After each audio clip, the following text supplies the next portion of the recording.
রাসূলুল্লাহ সাল্লাল্লাহু আলাইহি সাল্লাম এ কারণে আবার বলতেন, তোমরা যখন সাহারি খাও, ভোর রাত্রে যে খাবারটা খাও, ওই খাবারের মধ্যে আল্লাহ তাআলা প্রত্যেকটা লুকমার মাধ্যমে এক একটা করে নেকি দান করেন। পড়েন সুবহানাল্লাহ। এ কারণে রাসূলুল্লাহ আবার বলতেন, সাহারি যখন খাও, অনেক সময় দেখবা সন্ধ্যা রাত্রে খাবার বেশি খাওয়ার কারণে সাহারি ঠিকভাবে খাওয়া যায় না। এরকমের আমাদের হয় কি হয় না? সন্ধ্যা রাত্রে যদি ইফতার বেশি কইরা খান, আবার যদি সন্ধ্যা রাত্রে ভাত খান, এরপরে দেখা যায় সাহারি খেতে গেলে বেশি খাওয়া যায় না, অল্প খাইতে হয়, গ্যাস হয়ে যায় পেটে।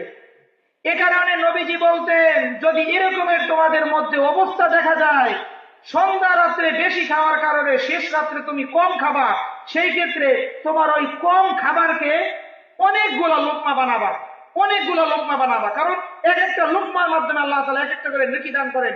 অতএব যেহেতু অল্প খাবার, ওই মনে করো অল্প খাবারের 5 লোকমা হইব, তুমি ওইটারে 100 লোকমা বানাবা। বলেন সুবহানাল্লাহ।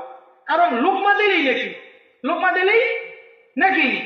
যেরকম ভাবে মসজিদের দিকে যদি আপনি রওনা হন, মাদ্রাসার দিকে রওনা হন, নেক আমলের দিকে যদি রওনা হন, আজকের জালসার উদ্দেশ্যে যদি বাড়ির থেকে রওনা হন, তাহলে প্রত্যেকটা কদমে যেরকমের সওয়াব দেওয়া হয়, ঠিক তদ্রূপ ভাবে রমজান মাসের সাহারির মধ্যে প্রত্যেকটা লোকমার মধ্যে আল্লাহ তাআলা এক একটা নেকি ঢুকাই রাখেন। করেন সুবহানাল্লাহ।